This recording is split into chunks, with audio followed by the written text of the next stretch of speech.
سلام ጥዕና ሃበልና ፍትዋሰነ ክብራትን ቤተሰብ ትግራይ ብሮድካስት ሰርቪስ ነሽን 18 ዓመተ ምህረት ዝተዋደዱ ሓደሽተ ዋናዊ ዜናታት ሒዝናልኩም ቀሪብና ኣለና ሓብራው ጻንሒትኩም ሰናካውን በማዕዳም ናብ ዘርዝራቶም ተሰጋጊርና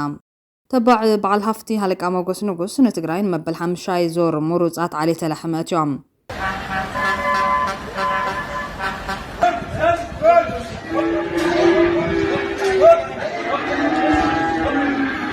አሰናዳይ ዛራ ሚዲያ ስታሊን ገብረስላሴ ናብ አስመራ ዝገበሩ ታሪኻዊ ጉዕዞ ዕውት መንባር ገሊጾም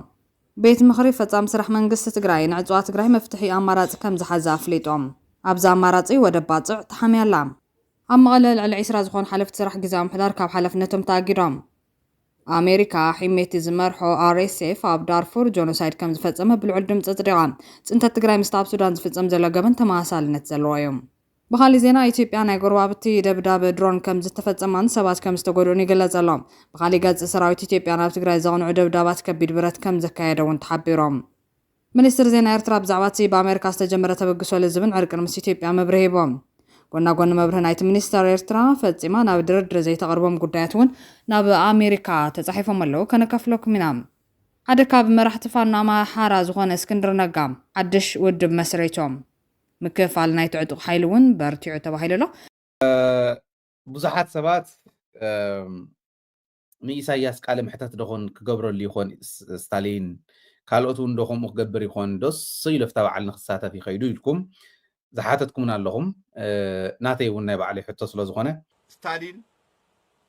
አስመራ ገባ ክቡራትና ክቡራን ወዳጆች ሌላው ቦታው በሱዳን ዳርፉር ውስጥ ነው በምስሉ ላይ ወይም ፖስተሩ ላይ የምትመለከቷቸውን ሰዎች ልብ ብላችሁ ይዩልኝ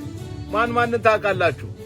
እኔ ትኩረቴን የሳቡት አቶ አንዳርጋቸው ጽጌ ናቸው አሁን ያለውን የኢትዮጵያ መንግስት መጣል የሚል ዓላማን የያዘ ነው ጽምዶ ብለው ጀምረውታል ህዋቶች እዚህ ውስጥ አሉበት ምናልባት ሌሎች ኃይሎችም እዚህ ውስጥ አሉበት ግዴሎም ሌሎችን ተዋቸውና በዋናነት እኔ ትኩረቴን የሳቡት አቶ አንዳርጋቸው ጽጌን ጥቂት ትኩር ብላችሁ ይዩልኝ ኢሳያስ እውን ቃለ ምሕተት ከም ዝገብረሉ ተረዲእ ኣለኹ እዚው ብደንቢ ክጽበዩ ኢኹም ማለት እዩ ንኢሳያስ ቃለ ምሕተት ዝገብረሉ እዩ ምስ ኣወል እውን ፕሮግራም ክህልዎ እዩ ምስቶም ካልኦት ቅድም ኢለ ዘልዓልክዎም እውን ከምኡ እምበኣር ሕረር በሉ ከነብሎም ነቶም ሕዚ ትዛረቡ ዝነበሩ ነዚኣቶም ካልኦት ዘገደስ ምዕባልታትን ብዝርዝር ክንደስስ ኢና ንሰናጽንሖም ብቐዳምነት በዓል ሃፍቲ ሃለቃ ሞገስ ንጉስ መበል 5 ዞር ሙሩጻት ዓሌተ ለሕመትዮም እዞም ተባዓዊ በዓል ሃፍቲ ብኹናት ዝገጠሞም ኪሳራ የሰኮኖም ክሳብ ሕዚ 960 መሩጻት ለሕም ብምእታው ትግራይ ብኢንቨስትመንት ኣለኹልክ ዝበሉ ምዃኖም ናይ ትግራይ ኮሚሽን ኢንቨስትመንት ዘውፅኦ ፀብጻብ ይመልከት ብመሰረት እዚ ድማ ኣብ ትግራይ ዘመናዊ መረባሕ ለሕምን ምፍራይ ጸባን ንምስፋሕ ዝግበር ዘሎ ምንቅስቓስ ብዝለዓለ መልክዑ ይቕጽል ኣሎ ፍሉጥ በዓል ሃፍቲ ሃለቃ ሞገስ ንጉስ ካብ ኣውሮፓ ሃገረ ሃንጋሪ ዘምጽዋን 165 ምሩጻት ዓሌተ ለሕም ንመበል 5 ዞር ናብ ከተማ መቐለ ከም ዘተው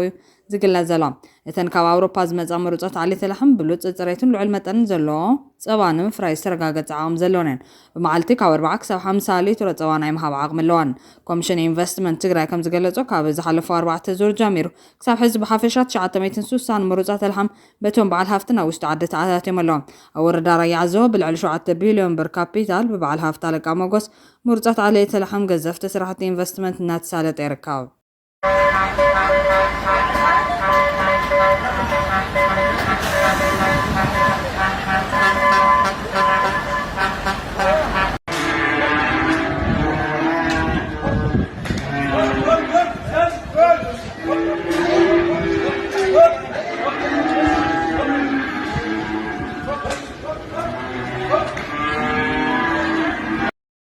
ኢትዮጵያ ናይ ጎረባብቲ ደብዳብ ድሮን ከም ዝተፈጸመን ሰባት ከም ዝተጎድኡን ይግለጽ ኣሎ በኻሊ ገጽ ሰራዊት ኢትዮጵያ ናብ ትግራይ ዘቕንዑ ደብዳባት ከቢድ ብረት ከም ዘካየደ ተሓቢሮም ብመሰረት ካብ ደቡብ ትግራይ ዝወጹ ጸብጻባት ኣብ ግንባር ራያ ቆቦ ምስ ፋኖ ዝገጠመ ሰራዊት ብልጽግና ናብ ከባቢታት ራያ ኣላማጣ ቦታ ማርያም ቁምቡላታት ምድርባይ ጀሚሩ ከም ዘሎ ዘመልክት እዩ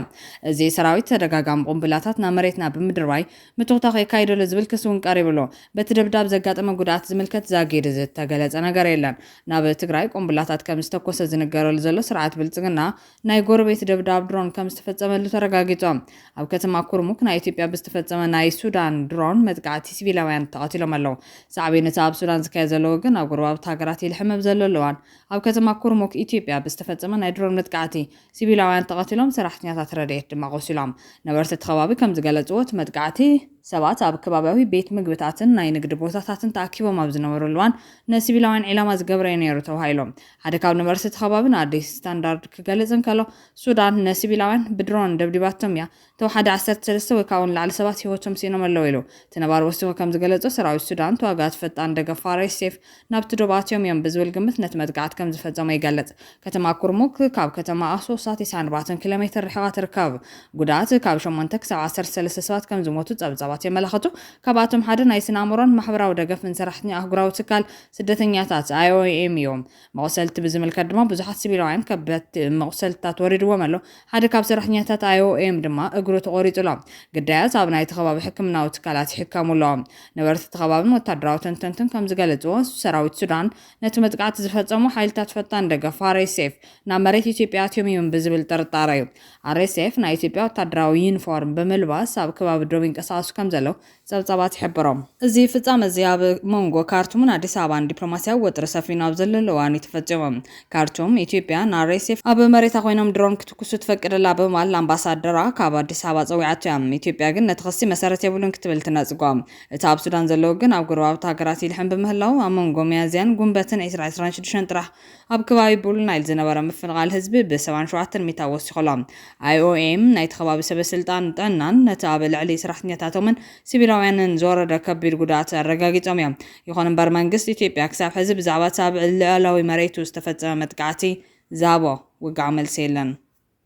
ኣሜሪካ ሕሜት ዝመርሑ RSF ኣብ ዳርፉር ጆኖሳይድ ከም ዝፈጸመ ብልዑል ድምፂ ጽድቃ ጽንተት ትግራይ ምስ ኣብ ሱዳን ዝፍጸም ዘሎ ገበን ተመሳሳልነት ዘለዎ እዩ ቤት ምኽሪ ወጻኢ ጉዳያት ኣሜሪካ RSF ኣብ ዳርፉር ጆኖሳይድ ምጽናት ዓሊት ከም ዝፈጸመ ብ44 ደገፍ ክልተ ተቃውሞ ድምፂ ጽድቆም በቲ ጉጅለ ድማ ከም ሽበራዊ ትካል ክስየም ጸዊዖም እዚ ውሳነ እዚ ካብ ወጻኢ ሃገራት ናብቲ ዞባ ዝውሕዝ ዘሎ ኣጽዋርን ንምዕጋትን ከምኡውን ነቶም ንRSF ወታደራዊ ፖለቲካዊ ደገፍ ዝህቡ ዘለዉ ናይ ወጻኢ ኣካላት ከም ሕቡራት ኢማራት ዓረብ ኢትዮጵያን ኬንያን ንምምካት ወሳኒ ስጉምቲ እዮም እዚ ምዕባለ እዚ ኣሜሪካ ኣብ ልዕሊ ኣብ ሱዳን ዘሎ ግጭት እትኽተሎ ፖሊሲ ዓብይ ለውጢ ዘርኢ ኮይኑ ካብቲ ዝጸንሐ ዲፕሎማስያዊ ኩነኔ ናብ ጽኑዕ ቁጠባውን ወታደራውን እገዳን ምስካር ዝተሓሰበ እዩ ቀንዲ ትርጉም ውሳነ እቲ ቤት ምኽሪ 44 ብኽልተ ዝተዋህበ ድምፂ ከም ምልክታዊ ተግባር ሓሊፉ ኣብ ልዕሊ RSFን ደገፍቱን ዝጸዓን ጸቕጢ ዝሃይሉ እዮም ከም ሽበራዊ ትካል ምስያም ምምሕዳር ኣሜሪካ ነዚ ውሳነ ዝተቐቢሉ ነቲ ጉጅለ ከም ሽበራውን ተሰይምዎ ምስ RSF ምትእሳር ዘለዎም ኩሎም ፋይናንሳዊ ንብረታት ኣብ ባንክታት ኣሜሪካ ክእገዱ እዮም ንRSF ቁሳዊ ደገፍ ገንዘብ ኣጽዋር ወይ ፖለቲካዊ ወኪልነት ምሃብ ፌደራላዊ ገበን ይኸውን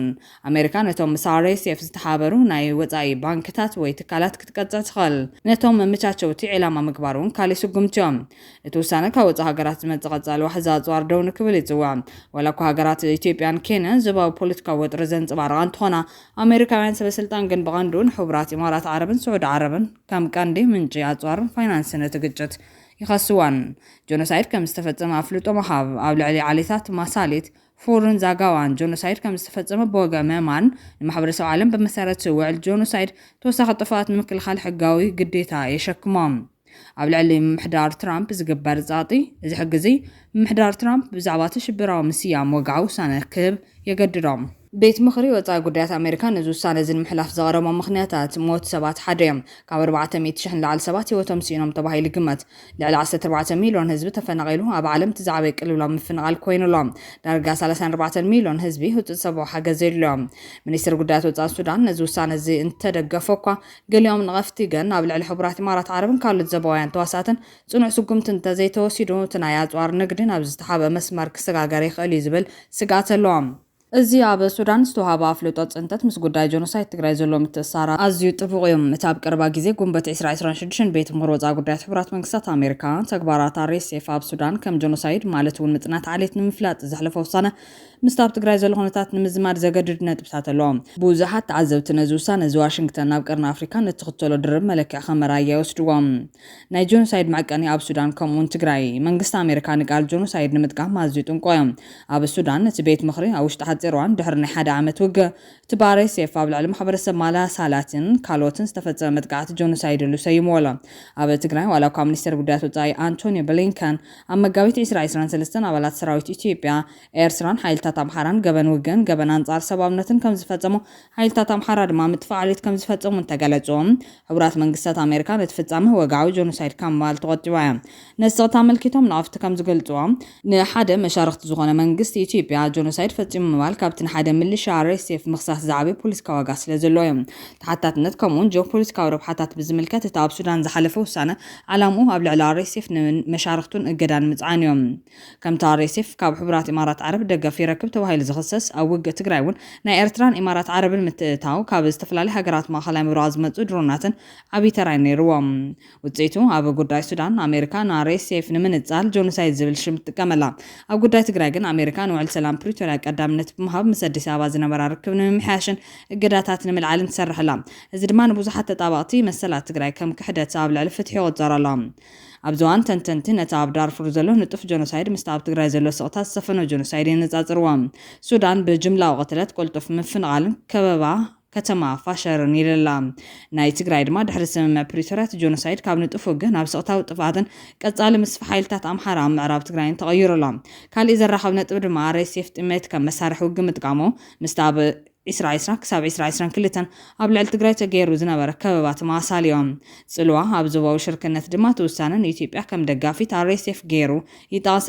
እዚ ድማ ንመንግስቲ ኢትዮጵያ ኣብ መንቀራሮ እትዎ እዩ። ኣዲስ ኣበባ ካብቲ ዝቐርበላ ናይ ጽንተት ትግራይ ክስን ምምላጥ ትሰርሕ ኣብ ዘላቶ እዋን ብወገን ኣሜሪካውያን ሓገግቲ ምስቲ ጆኖሳይድ ይፍጽመሎ ዝተባሃለ ጉጅራ RSF ናይ ሱዳን ምትእስሳር ከም ዘለዋ ምጥቃስ ንገበን መንግስቲ ኣብይ ኣሕመድ ተወሳኺ ምስክርነት ዘብዮም። ኣብ መወዳእታት ንሱዳን ዝተዋህበ ናይ ጆኖሳይድ ኣፍልጦ ንብዙሓት ሓለቕቲ ሰብኣዊ ምስላት ኣሜሪካ ኣብ ቀርኒ ኣፍሪካ ዝተመረጸ ፍትሒ ሴሌክቲቭ ጀስቲስ ከም ዝኾነ ይዝረኣዮም። እዚ ድማ ኣሜሪካ እንተደልያ ንጹር ስጉምቲ ክትወስድ ከም ትኽእል ዘርኢ ኮይኑ ንተቓለስቲ መሰላት ትግራይ ድማ ተመሳሳሊ ፍልጠትን ተሓታትነትን ክመጽእ ቃልሶም ንክቕጽሉ ዓብዪ ድፍኢት ይኾኖም ኣሎ። ሓደ ካብ መራሕቲ ፋኖ ኣምሓራ ዝኾነ እስክንድር ነጋ ሓድሽ ውድብ መስሪቶም ምክፍፋል ናይ ትዕጡቕ ሓይሊ እውን በርቲዑ ተባሂሉሎም። ሓደ ካብ መራሕቲ ፋኖ ኣምሓራ ዝኾነ እስክንድር ነጋ ቤት ምኽሪ ኣዲስ ኣበባ ዝተባሃለ ሓድሽ ውድብ ከም ዘቖመ ተገሊጾም። እስክንድር ነጋ ኣብ ዝተረኸብሉ ኣኼባ እቲ ውድብ ሓለፍቲ ክሸይም ዘርኢ መረዳእታ ዝወፀ ክኸውን ከሎ እዚ ሽመት ዝስዒቡ ድማ ኣብ ማሕበራዊ ሚድያ መዘራረቢ ዛዕባ ኮይኖም እስክንድር ካብቲ ቀዲሙ ዝነበረ ኣፋብን ዝተባሃለ ውድብ ይልቀቕ ዝተፈለጠ ነገር የለን። ብዛዕባ እዚ ጉዳይ እዚ ድማ ካብቶም ዝተረፉ መራሕቲ ፋኖ ዝተባሃለ ነገር የለን። መራሕቲ ፋኖ ኣብ ዝቕንያት ብዘሰቅቕ ኩነታት ክቀጣቐጡ ቀኒዮም እዮም። ኣብ መንጎቶም ዕጡቓት እውን ሰፊሕ ምክፍፋል ምህላው ካብ አንደበቶም ተረጋጊጹሎም። ብፖለቲካዊ ዓይኒ ክረአ ከሎ ምክፍፋል ናይቶም ንትግራይ ክውሕጡ ዝህንደዱ ዕጡቓት ዓብዪ ዓወት እዮም። ከም ዝበለት ክልል ሰለስተ ተዚ ተፈጢራ ብሰንኪ ጌጋ ሕወሓት ትግራይ ዘለኣለማዊ ዝጠንከረ ጸላኢ ሒዛ ክትነብር ምፍራድ እዮም። ውይዳእ ስኩፋት ፖለቲከኛታት ሃልዮም እምበር እታ ክልል ካብ ዝበለጸ ክትከፋፈል ስርዓት ኣልቦነት ክነግስ ክትከውን ብታክቲክ ክስራሕ ምተገበአ ዝብርእቶ እውን ብወገን ሰሜን ቀሪቡላ። እቲ ምክፍፋል ግን በአንደበቶም ይዝግለጽ ዘሎ። ሃይለ ኢየሱስ ኣዳሙ ዝተባሃለ ተወላዲ ጎጃም ንዘመነ ካሴ ዕረፍ ክብል ኣብ ዘመሓላለፈ መጠንቀቕታ ኣብ ኣስረት እትፍጽሞ ዘለካ ጥልመት እንተተቋርጹ ይሕሸካ ክብል ሓቢሩ ነይሩ። ሃይለ ኢየሱስ ወሲኹ ብባሕቲ ጉንበት 2018 ዓ.ም ኣብ መዓልቲ ልደታ ጉንበት ኣብ ማርሸት ዝተፈጸመ ጩያ ኣብ መሬትን ታሪኽን ጎጃም ተራይን ተሰሚዑን ዘይፈልጥ ሳዕቤኑ ከቢድ ዝኾነ ናይ ክሕደት ተግባር እዮም። እቲ ጩያ ኣብ ማርሸት ይፈጸም እምበር ቀንዲ ዕላሙ ኣብ ልዕሊ ጠበቓ ኣምሓራ ኣስረስ ማረ እዮም። ጠንጃ ዝውዲት ዘመነ ካሴ ክኸውን ከሎ ቶም ከም ዝናብ ዝበሉ ድማ ፈጸምቲ ልኡኽ እዮም። ዘመነ ዝውዲት እዚ ምስቶም ናይ ክፋት መሻርክቲ ኮይኑ ክጥጀን ከሎ መተከል ነይሩ ዝብል ሓበሬታ በፂሑና ኣሎ ክብል ይከስሱ ዘለዎም። ማርሸት ከም በጊዕ ኣምላኽ ብውሃነትን ብእምነትን ኣብ ዝኸደሉ ንሕርዲ ክዳሎም ከሎ ኣዝዩ ሕዘን ዓብዪ ነውሪ ክሕደትን ርክሰትን ክብል እውን ኮኒንዎም። እቲ ጩያ ኣብ ዝተፈጸመሉ ከባቢ ገለ መራሕቲ እዚ ቴድሮስን ኮረን ዝነበሩ ክኸውን ከሎ ካብ ዘመነ ካሴ ልኡኽ ተቐቢሉ ነቲ ተግባር ዝመርሐን ዘተሓባበረን ዝናቡ ልንገረው እዮም። ዘመነ ካሴ ኣብ ዝተግባር እዚ ኢድ እንተዘይብሉ ብግህዶ ወፂኡ ነቲ ተግባር ይኹንኖ ክብል እዩ ሃይለ ስላሴ ፀዊዑ ዘሎ። ወሲኹ ድማ ኣብ ማርሸት ዝተገበረ ጩያ ውድብ ናይ ምፍራስ ተግባር ጥራሕ ዘይኮነስ መላእ ጎጃም ተባሂሉ ብሓድነት ዝነበረ ህዝብና ዝኸፋፍል ሓደገኛ ተግባር እዮም። ንማርሸት ጨውዮም ናብ ፈረስ ቤት ዝወሰድዎ ንነብሴ ዳሞትን ምብራቕን ምዕራብን ዝብል ከፋፋለ ሓሶት ትርኽቲ ንምፍጣር እዮም። እዚ ኩሉ ጎጃም ክኹንኖ ዝግባእ ሓደገኛ ውድት እዩ ክብል እዩ ሃይለ ኢየሱስ ዝወገዝ። ህዝቢ ደጋ ዳሞት ንዝሓለፉ 3 ዓመታት ከቢድ መስዋዕቲ ዝኸፈለ እዩ። ንሰለስተ ዓመታት ምንም ዓይነት ናይ ህዝብን መንግስትን ኣገልግሎታት ይረኸበን ካብቲ ውግብ ተወሳኺ መድሓኒት ተኸልኪሉ ብሕማም ብዙሕ ሰብ ጠፍዮም ዘመነ ግን ብድሕሪ ዝናቡ ተሓቢኡ መስዋዕቲ ህዝቡ እንዳሞት ከንቱ ንምግዳፍን ምስ ካሊእ ከባቢ ጎጃም ንምባስን ዝሰርሖ ዘለዉ ዲ ኣዝዩ ዝሓፍር እዩ ዝበለ ሃይለ የሱስ ዘመነ ካሴ ካብዚ ቅድም ኢሉ እውን ዘመደይ እናበለ ዝለማመፆ ዘመድኩን በቃለ ዝተባሃለ ውልቃ ሰብ ኣቢሉ ኣብ ልዕሊ 10 ዘመቻ ጀሚሩ ነይሩ በትዋን ብዘመድኩን ኣቢሉ ናይ ጎጃም ኦርቶዶክስ ካራን ቅባትን ኢልካን ምክፋልን ዝተገበረ ፈተና ኩሉ ጎጃም የተቆጥዑ በሓድነት ምስተሰለፈ ዘመነ ሰንቢዱ ካብ ዘመድኩን ርእሱ ንምርሓቅ ተገዲዶም ዘመድኩን ድማ ካብ ወንድሓር ካብ መረጃ ቲቪ ተኣጊዶም ካብ ፖለቲካ ኣምሓራ እውን ተመንዚዑ ተደርቢኡ ክብል እዩ ከሱ ዘሎ እዚ ጥራሕ ዘይኮነስ ኣብ ትዕጥቁ ዘሎ ምክፍፋል ልዕሊ ዝምዃኑ ካልኦት ምንጭታት ይገልጾም ተፋኖ ዝበሃል ሓይሊ ከም ሓደ ጌርካ ምራይ ከመይ ዝበለ ጌጋ ምዃኑ ኢኻ ትርዳእ ዝብሉ እዞም ካልኦት ምንጭታት መጀመርያ ነገር ክንደይ ፋኖ ኢልካ ኢኻ ትጅመር ሓደና ዋላ ይበሃል እምበር ፋኖ ማለት ሓደ ሓይሊ ይኮነን ሰለስተ እውን ኣይኮነን ይብሎም ብመቐጻል ድማ ናይ ጎጃም ትብል እሞ ድሕሪኡ ኣብ ክልተ ተኸፍሎም ምዕራብ ጎጃምን ምብራቕ ጎጃምን ድሕሪኡ ናይ ወሎ ትብል እሞ ናብ ክልተ ተኸፍሎ ሰሜን ወሎን ደቡብ ወሎን ድሕሪኡ ናይ ጎንደር ትብል እሞ ናብ ክልተ ተኸፍሎም ሰሜን ጎንደርን ደቡብ ጎንደርን ከምዚ ኢልካ ምስ ኸፈልካ ድማ ናብ እምነት ትመጽም እሞ ተዋህዶን ቅባትን ካራን ዝብልዎም ቀሊል ዝበሃል ክፍል ዘሎ ድማ ኣይኮነን ሕድሕዶም ነንባዕሎም እናተራሻሸኑ እዮም ዝውዕሉ ብሓቂ መሰከፍ እዮም ንኣብነት ኣብ ዝቐረባቶም ናይ ጎጃም ሓዲኦም ነቶም ካልኦት ናይ ጎጃም 126 ሰባት ረሺኖምሎም እዮም ኣብቶም ናይ ጎንደር እውን ከምኡ ኣብ ቀረባ ሰሙን 4 ኣባላቶም እቶም ካልኦት ናይ ጎንደር ረሺኖምሎም እዮም ብሓቂ መሰከፍ እዮም ህዝቢ ኣምሓራ ነታ ውሽጡ ዘሎ ምስ ተረዳኻዮ ካብ ልብኻ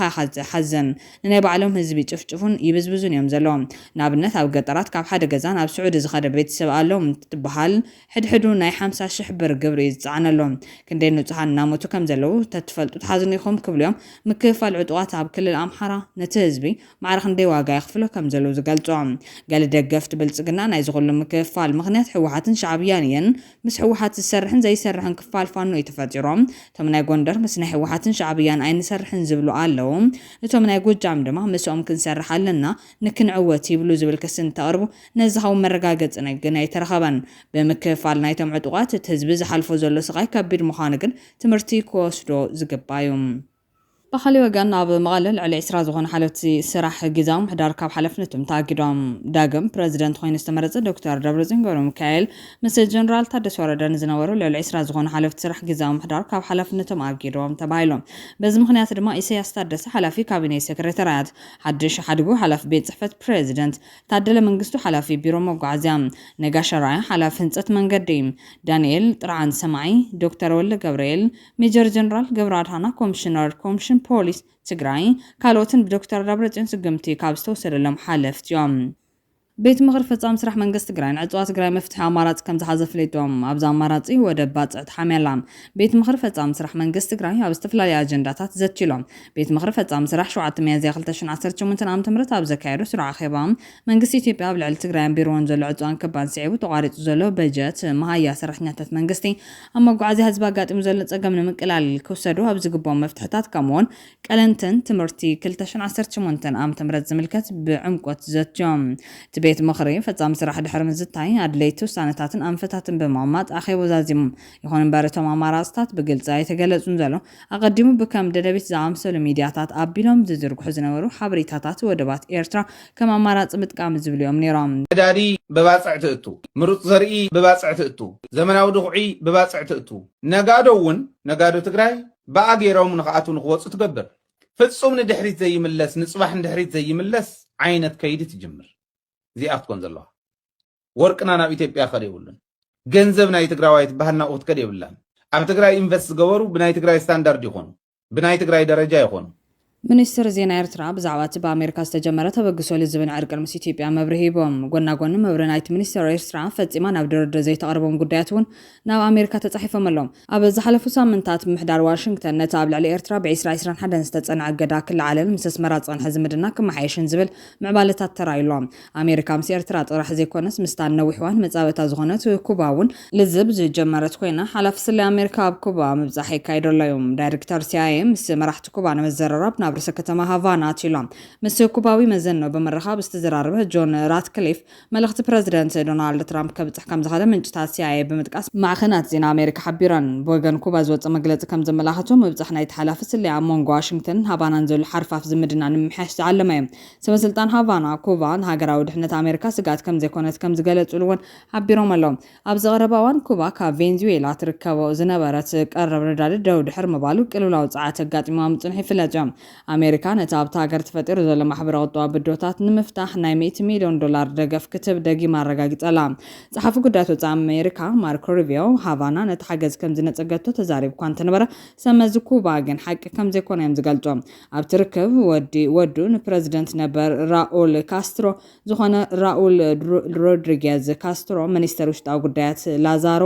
አልቫሬዝ ቻዛዝ ከምኡን ሓላፊ ስልያ ኩባ ተረኺቦም ነይሮም ክልቲኦም ወገናት ብዛዕባ ስልያዊ ምትሕግጋዝ ቁጠባዊ መረጋጋዕ ከምኡን ካልኦት ፀጥታዊ ጉዳያት ከም ዝተዘራረቡ ሓደ በዓል ስልጣን CIA ንመሻርክቲ BBC ዝኾነ ኣሜሪካዊ ማዕኸን ዜና CBS ጠቂሶም ብወገን ኩባ ዝወፀ መግለፂ ከም ዝብሎ ድማ ክልቲኦም ወገናት ምንቲ ረብሓ ክልቲአን ሃገራት ዞባውን ዓለም ለኻውን ፀጥታ ኣብ መንጎ ትካላት ኣኽበርቲ ሕጊ ክልቲአን ሃገራት ምትሕግጋዝ ክህሉ ዘለዎም ድሌት ተረጋጊፆም እዚ ምሕዳር ትራምፕ ምስ ኩባን ኤርትራን ዝገብሮ ዘሎ ዝምድና ዳርጋ ሓድሽ ምዕባል ኮይኑ ኤርትራ ብወገን ኣሜሪካ ብዛዕባ ክብርታት ኤርትራ ክትደራደረሉ ዘይብላ ዝበለቶ ጠለብ ብዘይወግዒ መንገዲ ገሊጹ ዘሎ ካብ ኤርትራ ናብ ኣሜሪካ ዝተጻሕፈ መልእኽቲ ከም ዘመላኽቶ ኣብ ስነ ልቦና ኤርትራውያን ዓሚቑ ስር ዝሰደደ ሓደ መለለይ መምርሕሎም ንጠላምነት ዘለዎ ዜሮ ተጻዋርነት ኣብቲ ናይ 30 ዓመት ቃልስን ናጽነት ይኹን ድሕሪ ናጽነት ንሉኣላውነት ንምክልኻል ኣብ ዝተገበረ ቃልሲ ኤርትራ ምስ ጠለምቲ ጸላቲ ኣብ ማዕዲ ሰላም ከም ዘይተቐመጥ ታሪክ መስኪሩ እዩ ዝብል ኮይኖም ጥልመት ብስርዓታት ኢትዮጵያ ዝኾኑ ሃይለ ስላሴ ምስ ዳርግን ምስ ኢህወደግን ርኢና ኢና ቀረባ ግዜ ድማ ምስ ናይ ኢትዮጵያ ሰልፊ ብልጽግና ርኢና ኢና ዝብል እዮም ወላ እኳ እቲ ታሪኻዊ ናይ 2018 ናይ ኣስመራን ጆርዳን ናይ ሰላም ኣዋጃት እንተነበረ ኣብ አዲስ ኣበባ ዘሎ ስርዓት ካብ ሽርክነት ላዕሊ ጠላምነት መሪፁ ዝብል እቲ ናይ ኤርትራ ጽሑፍ ኣብ ዞን ኩናት ትግራይ ሓይልታት ኤርትራ ምስኡ ደው ኢሎም እንከለው ኣብ ጅቡትን ሲሸልስን ምስ ትግራይ ከመያየጥ ኣንጻር ኤርትራ ሚስጥራዊ ኣኼባታት የካይድ ነይሩ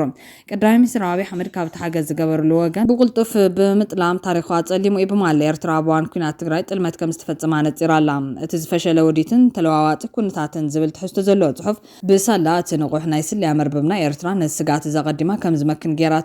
ጌራቶም እቲ ባህንደበት ሰራዊት ኢትዮጵያ ደቡብነት ትግራይን ኤርትራን ምስ ሓበቢሉ ኣብ መንጎ ሰራዊት ትግራይን ኤርትራን ሓደገኛ ግጭት ንምፍጣር በኣዲስ ኣበባ ዝተሃንደሰ መፈንጥራ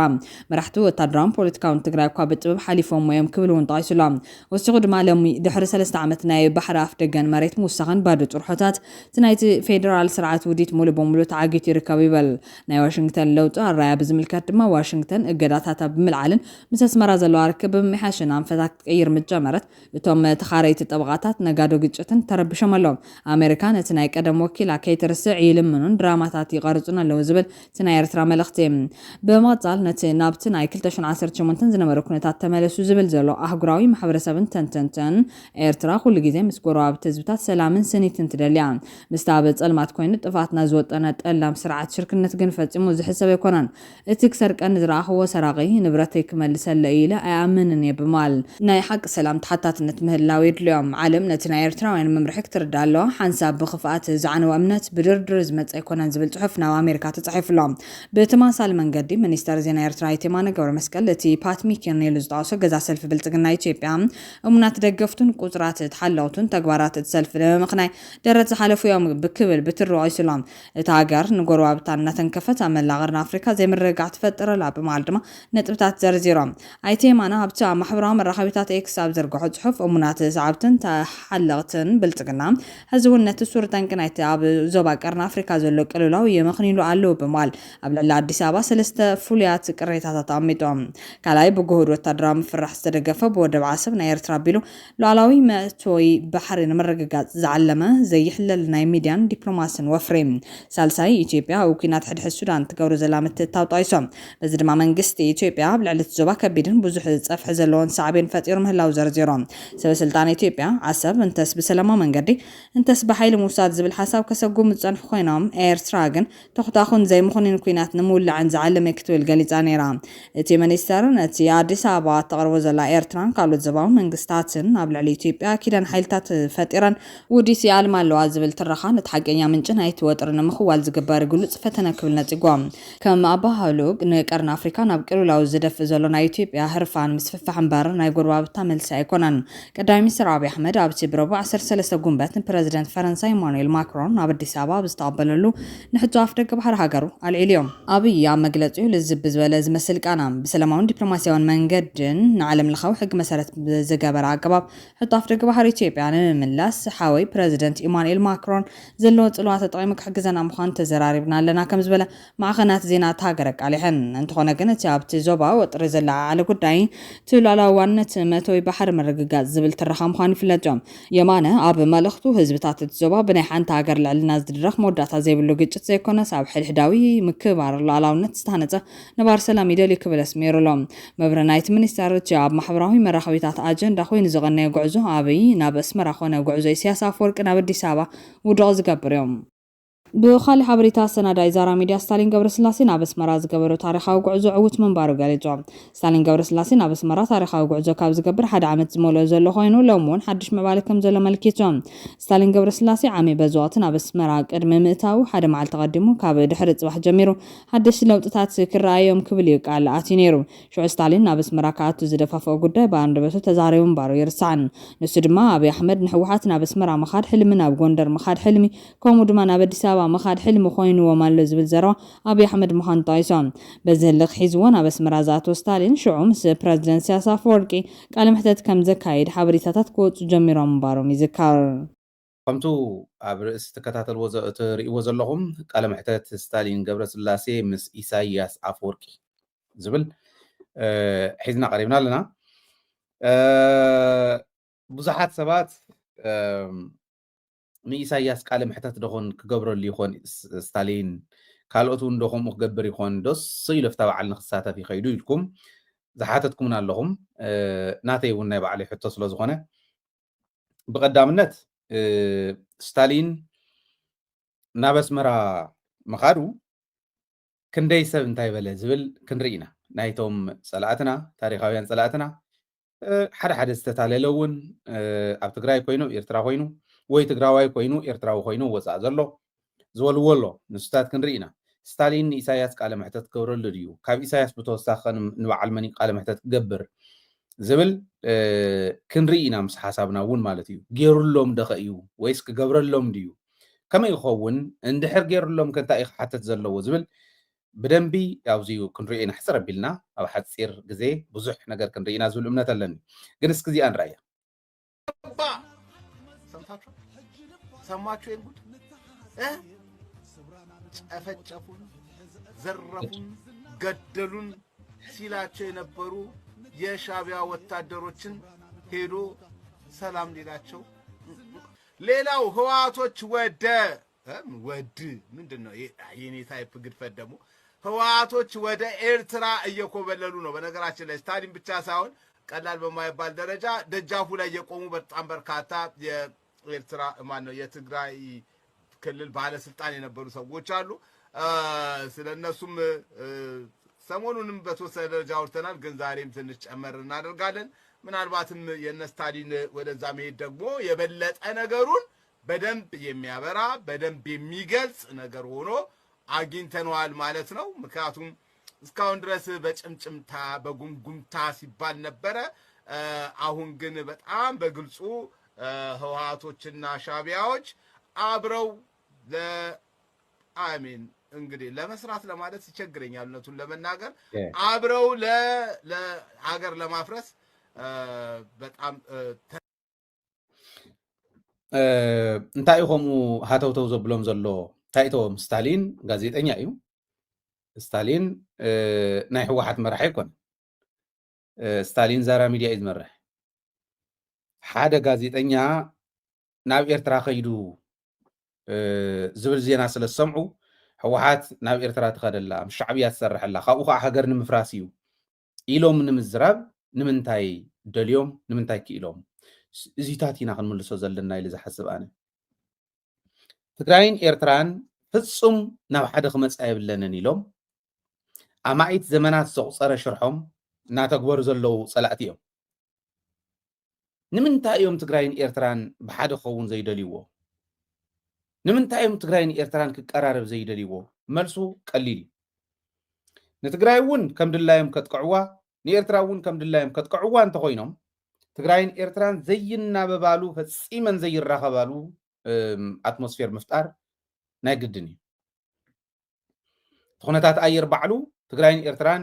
ክትራኸባ የብልክንን ዝብል ዓይነት ጌርካ ኮይኑ ክቕመጥ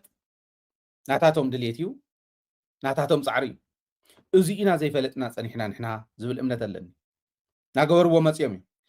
ስታሊን በዚኡ ኣትዩ ጥራሕ እንተይኮነስ ይብለና ኣሎ ኣብ ቤተ ኩቻዊ ዝበሃል ባይዘወይ ማንክ ዝመስል ሰብኣይ ሕዚ ስታሊን ጥራሕ ንኤርትራ ኣትዩ ስታሊን ጥራሕ እዩ ንኤርትራ ኣትዩ ዝብል እንተይኮነስ ኣብቲ በሪ ጠጠው ዝበሉ ህወሓታውያን እውን እኒአው ይብል ሓቂ ኣብ ቦርደር ጠጠው ዝበለ ናብ ትግራይ ንኽኣቱ ኣብ ቦርደር ዝፅበ ዘሎ ሰላም ድኾን ትኾን ትኽፈት ድኾን ሕዚ ዝፅበ ኤርትራዊ ኣሎ ሰላም ድኾን ትኾን ሕዚ ድኾን ትኽፈት ዝፅበ ትግራዋይ ኣሎ ንምንታይ ሓው ህዝቢ ስለ ዝኾነ ክትሓዋወስ ምንም ጥርጥር የብሉ ሓው ህዝቢ ስለ ዝኾነ ክትሓዋወስ ለዚ እዚ ተሓቂ ህወሓታውያን እዮም ህወሓት እያ ናብኡ ትኸድ ዘላ ካሊአይ ከደን ኢሎም ህዝቢ ትግራይ ህወሓታውያንን ካልኦትን ኢሎም ፈላለዮም ነንባዕልና ከባልዑና ዝኸዱሉ መንገዲ ምዃኑ እዚ ዘይርዳእ መንእሰይ የለይለ ይኮነን ዝብሎ ዘሎ ኩልኩም ትርድእዎ ኢኹም ናይ ፀላእቲ ሽርሒ ግን እዚ ፅባሕ ኤርትራን ትግራይን እንደውም የኤርትራ ትግሬና የትግራይ ትግሬ እዮም ዝብልዎ የኤርትራ ትግሬና የትግራይ ትግሬ ነገ አንድ እንደሚሆን አታውቁም ይብሉ የአስመራ የኤርትራ ትግሬና የትግራይ ትግሬ የሆነ ቀን ሲጨንቃቸው አንድ እንደሚሆን አታውቅም እንዴ? አሁንም አንድ ናቸው እንዴ? ያማን የአስመራ ትግሬና የትግራይ ትግሬ ኢና ንበሃል ኩልና ትግሬ ኢና ኩልና ተጋሩ ኢና ባኣቶም ትግሬ ሕረር በሉ ከነብሎም ነቶም ሕዚ ትዛረቡ ዝነበሩ ስታሊን ከይዱ ስኸይበልን ጉዳይ ህዝቢ ትግራይ ካብ ዘተሓሳስቦም ሓደ ስለ ዝኾነ ንዕኡ ኢና ለይትን ቀትር ንሰርሕ ዘለና ስለ ዝኾነ ምስ ሃይማኖት ኣቦታት እውን ተራኺቡ እዩ ምስቶም ጳጳስ ምስቶም ፓትርያርክ ተራኺቡ እዩ ምስ ሓለፍቲ ብዙሓት ሴክተራት ኢታማዦር ሽም እውን ሓጎስ ክሻ ምስ ኣወልን ካብ ባዕሉ ተቐቢልዎ ምስ ኢሳያስ እውን ከም ዝራኸብ ርግፀኛ እየ እዚ የረጋጊፅ ኣለኹ ማለት እዩ ኣድቨርታይዝ ግበረለ የበለንን ግን ኖርማል እዚ ከም ዝራኸብ ኣረጋጊፅ ኣለኹ እና ዓብይ ለዋጣይ ዝኾነ ጉዕዞ እዩ ኢለ እየ ዝኣምን እዚ ክገብር እዩ ግን ኣብዚዩ ሓሳብኩም ክትውስኹ ኣብ ቻት ቦክስ ክትፅሕፉ ትኽእሉ ኢኹም ኩልኹም እንታይ ይሕተቶ ንስታሊን እውን እንታ ሊንክ እዚኣ ክልእ ከሉ እየ እዚኣ ምስ ረኣኹም ገና እንድዩ እስካዕ 24 ሎሚ ገና ኢና 22 ኢና ዘለና እስካዕ 24 ትበዓል ከኽብር እዩ ድሕሪኡ ክንደይ ከም ዝፀንሕ ኣይተፈለጠን ግን ቃለ ምሕተት ክገብር ስለ ዘለዎ ክፀንሕ እዩ እዚ ኣብዚ ቻት ቦክስ ዝፅሕፍዎም ፅሑፋት ሕቶታት ወይ ናባና ትሰዱልና ሕቶታት እንታይ ይሕተት ስታሊን እንታይ ይሕተት ንኢሳያስ እንታይ ይሕተቶ ንኢታማዦር ሹም እንታይ ይሕተቶ ነቶም ጳጳስ እንታይ ይሕተቶም ኣነ ናይ ካቶሊክ ቤተክርስትያን እውን ርኸብ ነቶም ኣቦ ነቶም ሊቀ ጳጳስ ርኸቦም ባህል እየ ንዖም ይርከቦም እንታይ ይሕተቶም ካቶሊክ ቤተክርስትያን ናይ ኤርትራ ካብ ትግራይ ዝተወረረ ፍጹም ከይትነኽኡ ዘምፅልኩም እውን ከይትገዝኡ ኣውጊዝና ኣለና ኢሎም ኮኒኖም እዮም ለዚ ሰሙን ክርከቡ ኣለዎም ባህሊ ኣነ እንተኽኢሉ ኢታማጆር ሽም እውን ክረኽቦ ኣለዎ ንኢሳያስ እውን ከምኡ ካልኦት እውን ዝምልከቶም ኣካላት ዝበሃሉ ክረክብ ኣለዎ ግን እንታይ ይሕተት ንመን ዝብል እስኪ ኩልና ነዋፅእ ሕቶ ነዋፅእ ኣብቲ እዋን ስታሊን ዋላ ሓንቲ ቃለ ምሕተት ኣየካየደን ብመሰረት ዝኣተወ ቃል ድማ ኣብ ኣስመራ ተኸሲቱ ኣዘራራብ ዛዕባ ኮይኑ እዮም ኣዘራራብነቱ ገና ዝቕፅል ዘሎ ኮይኑ ሎሚ ድማ ብልፅግና ብግዲ ምስ ሕወሓት ክዛተም ምዃኑ ጠቒሱሎ ስታሊን ምስቲ ኣብ ሱዳን ዝተኻየደ ፅምዶ ኣተሓሒዙ እዩ ነዚ መልእኽቲ ኣመሓላሊፉ ዘሎ እቲ ንሱ ዝገበረ ጉዕዞ ድማ ታሪኻዊ መንባሩ ገሊጹሎ ከነካፍለኩም ኢና ጽምዶ ሲጀመር ሲባል ብዙ ሰው እንደ ቀልድ ያየ ብዙ ሰው ነበር ይሄን ፎቶ ኦልሞስት አንድ አመት የሆነ ነው አኒቨርሳሪ የኤርትራ ኢንዲፔንደንስ የመጣ ነው። ጊዜው ደርሷል። 10 ቀን ምናምን የቀረው ኦልሞስት ዛሬ 14 ነው በፈረንጅ። ከ10 ቀን በኋላ ኤርትራ ኢንዲፔንደንስ ዴይ ነው እና ከፕሬዝዳንቱ ጋር ይሄን ፎቶ የተለጠፈ ጊዜ በአንድ ወቅት በቃ ብዙ ሰው ተራቡት ብዙ ሰው ተራቡት። ጽምዶ ምን ማለት ነው? ጽምዶ ምን ማለት ነው? ከፕሬዝዳንቱ ጋር ምን ተወያየ? ፕሬዝዳንቱ ምን አይነት ሪአክሽን ተሰማ? ብዙ ሰው ነበር ሲጠይቅ ነበር። ፕሬዝዳንቱ በምን ጉዳይ ላይ አወራ? ምን ነው ቃለ መጠይቅ ሳታረግ የመጣኸው? ዛሬ ሚዲያ ምን ነው ኢንተርቪው ሳታረግ የመጣኸው? ዝም ብሎ ለህዝብ እኮ እኛ እኮ አልነገርከንም እኮ ስለምን እንደተወያያችሁ። ስለምን ፕሬዝዳንቱ ስለ ጽምዶ ያላቸው አመለካከት፣ የህዝብ ለህዝብ ግንኙነቱ፣ የፕሬዝዳንቱ ምኞት ምን እንደሆነ፣ ፕሬዝዳንቱ ምን እንደሚመኝ ለሬጂኑ፣ ለትግራይም፣ ለኤርትራም አጠቃላይ ኢትዮጵያ ምድር ላይ ያለው ሁኔታ የትርጉም ምን እንደሆነ ጽምዶ ማለት ነው። ዛሬ ፖርት ሱዳን በጣም ብዙ የኢትዮጵያ ኃይሎችን የጋምቤላ ኃይሎች ተሳትፏል። የአፋር ኦጎጎሞ በሐጂ ኢብራሂም በኩል ተሳትፏል። የአንዳርጋቸው ጽጌ በግለሰብ ይመስለኛል ወይ አማራ ፋኖ ወክሎ ነው ምናምን አላውቅም፣ ግን በግለሰብ ታዋቂ ግለሰቦች እንደ ፕሮፌሰር መሐመድ ሐሰን ሶማሌ ተወላጁ እሳቸው ተሳትፏል። በርካታ ታዋቂ ሰዎች ተሳትፏል። በኤርትራ በኩልም በትግራይ በኩልም ተሳትፏል። ሰፋ ያለ ነበር፣ እጅግ ሰፋ ያለ ነበር። አንዳርጋቸው ጽጌ የምታውቁት በትግራይ ጦርነት ጊዜ ሚናው ይታወቃል። የብልጽግና አገልጋይ ነበር፣ የአብይ አገልጋይ ነው። ቀጥታ ቀድሞ ከነቁ ከነገደው አንዳርጋቸው ጋር እሱ ነው። አሁን የጽምዶ ደጋፊ ነው።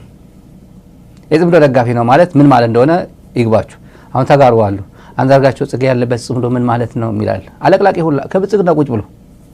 የብልጽግና ትርፍራፊ እየበላ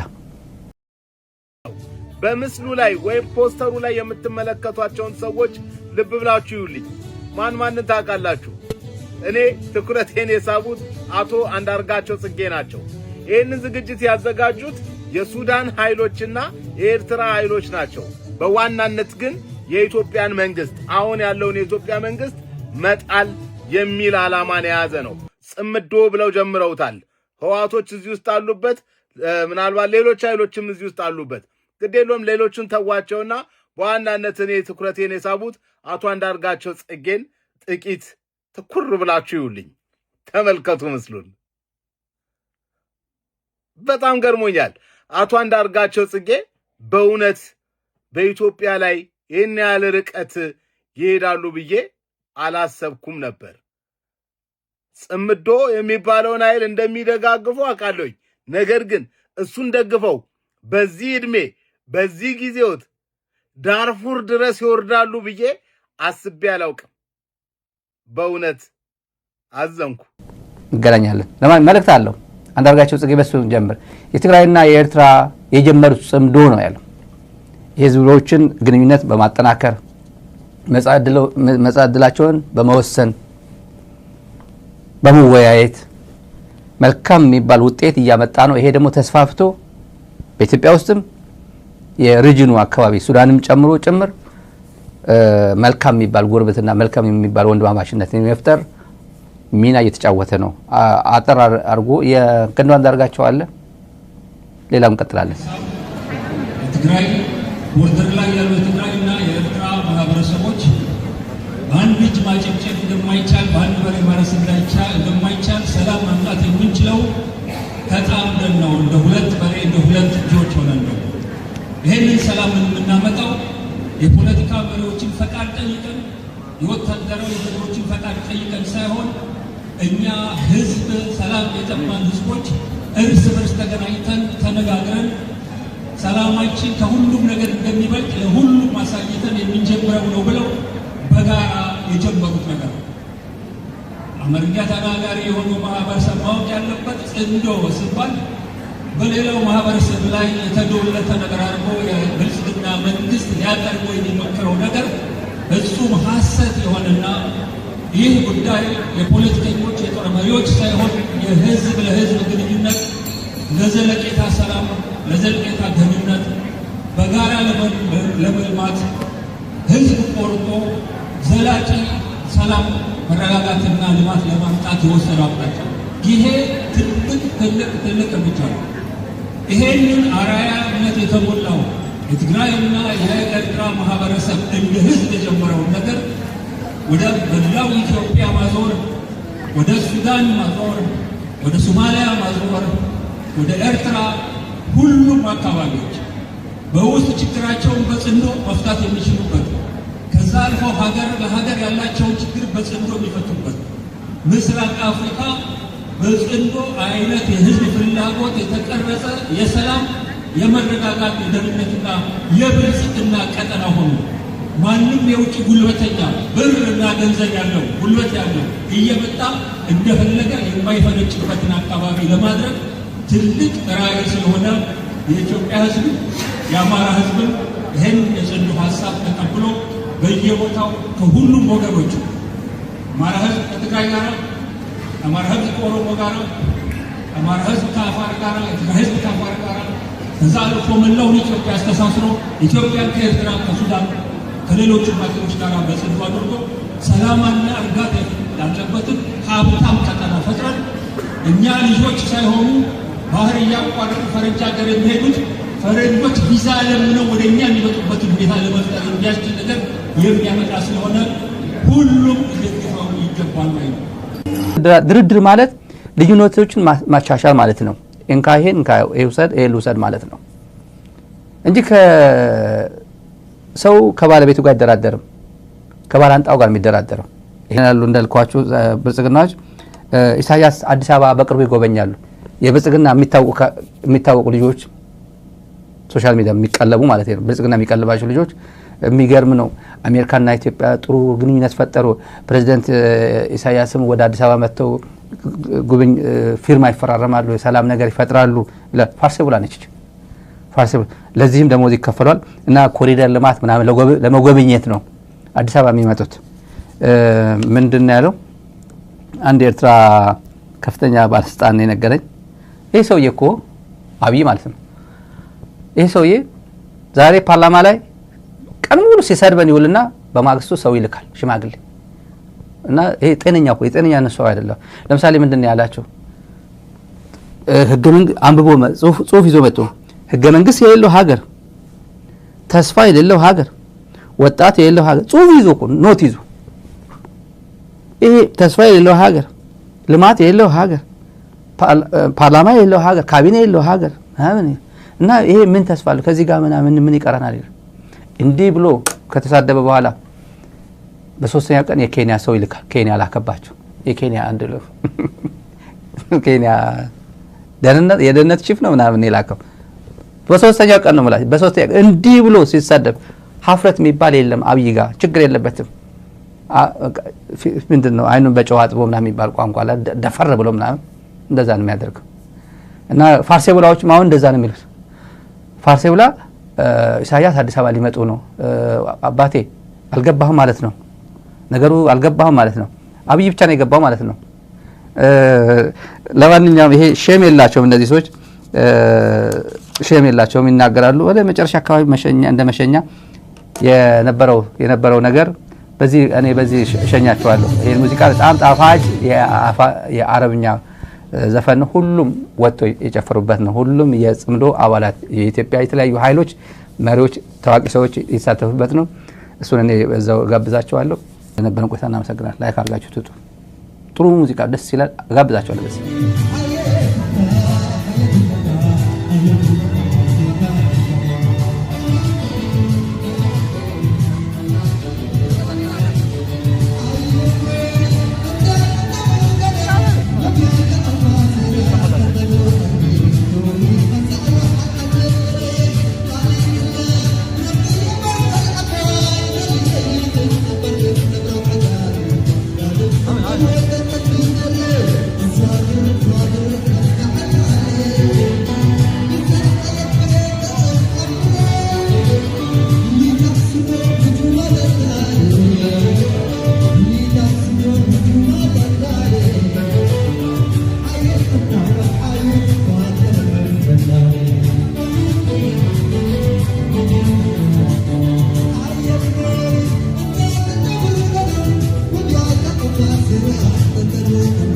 What's